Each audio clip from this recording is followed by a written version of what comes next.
So for this one, we're going to have a look at a bone called the talus, and it sits here wedged between your tibia and your fibula, and it sits on there like a mortise and tenon joint. So now wherever that talus goes, it brings with it the shin and the rest of the body going up.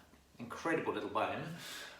So what we're going to do is articulate that, and the way we're going to do it is a good old-fashioned ankle circle. We're going to put a couple of refinements in there to make it more specific to the actual joint that we're kind of trying to get.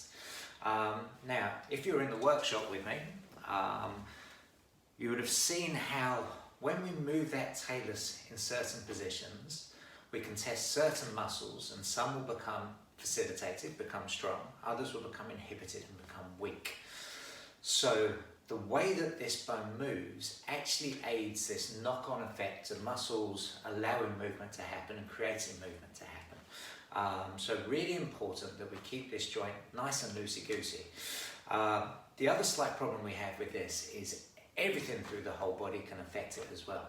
So when it's a joint issue itself, very, very important. However, also everything else is in play. So this may be just the start of getting movement going back and reintroducing it. Anyway, this is how we do it.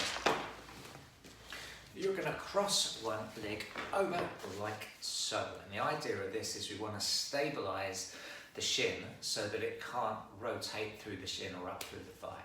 So what I do is I interlock my fingers and then take the heels of my hands and just clamp over that shin. Now it's not going to move, or at least if it does, you're going to feel it move. So you can start getting that proprioceptive awareness and then start to stabilize. So it's just the ankle doing movements. Now, the joint we want to move is where this little bone in here joins into the shin.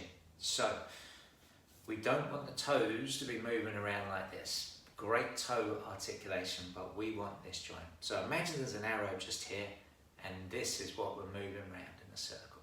So here we go. Lock on, and then very slowly begin to articulate that circle. Now there might be a bit of creaking and cracking. It's all good as long as it's not painful. So we go pointing, plantar flexion. The outside of the sole comes out eversion, all the way up into dorsiflexion, all the way across to the sole's pointing inversion, and back round again. And we'll do this 3 or 4 times on each side, nice and slowly, slowing down through all the little shaky bits. Really go into that dark space and start to reacquaint yourself with it. Now, if you're curious, you can come all the way up to the top of the ankle bone, which finishes just here, your fibula head. And if you place a finger on there, you're going to see why this movement is kind of important and lighten up the whole of the sling system, which supports your sacroiliac joints in your back as you move. So as I move my ankle, I can feel this bone moving in response to it up at the top, and that's a normal motion. So when you do your other leg, have a little check. Things like ankle sprains are massive when it comes to getting this jammed up and not moving, and really, really fundamental for getting to some of that tricky back pain, tricky knee pain if this isn't moving.